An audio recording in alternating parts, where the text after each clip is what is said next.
le point de non-retour écologique va être franchi. Il est évident que nous commençons à nous heurter aux limites écologiques de l'activité économique. Un système économique libéral, dont le but est la recherche du profit à court terme pour des intérêts particuliers, ne peut prendre en compte les coûts à long terme tels que la dégradation de l'environnement.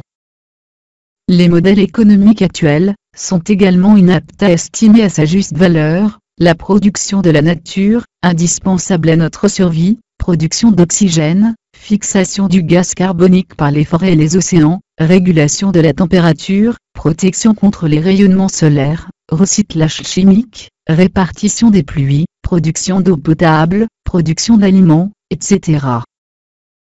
Si nos modèles économiques intégraient le coût réel de la destruction de la nature, de la pollution, des modifications climatiques, cela changerait radicalement notre estimation de ce qui est rentable, et de ce qui ne l'est pas.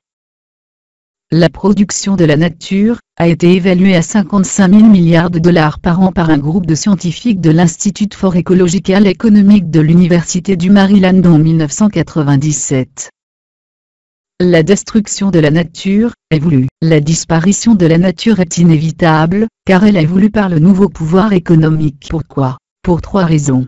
1. La disparition de la nature et l'augmentation de la pollution vont rendre les individus encore plus dépendants du système économique pour leur survie, et vont permettre de générer de nouveaux profits, avec notamment une consommation accrue de médicaments et de prestations médicales. 2. Par ailleurs, la nature constitue une référence d'un autre ordre, celui de l'univers.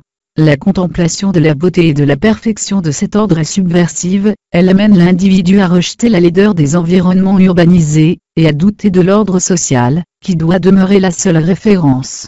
L'urbanisation de l'environnement permet de placer les populations dans un espace totalement contrôlé, surveillé, et où l'individu est totalement immergé dans une projection de l'ordre social.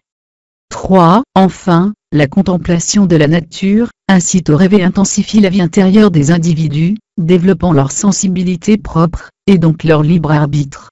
Ils cessent dès lors d'être fascinés par les marchandises, ils se détournent des programmes télévisés destinés à les abrutir, et à contrôler leur esprit.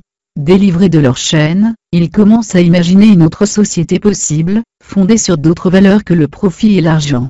Tout ce qui peut amener les individus à penser et à vivre par eux-mêmes est potentiellement subversif.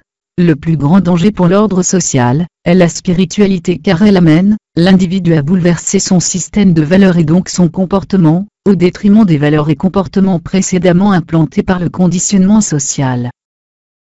Pour la stabilité du nouvel ordre social, tout ce qui peut stimuler l'éveil spirituel doit être éliminé.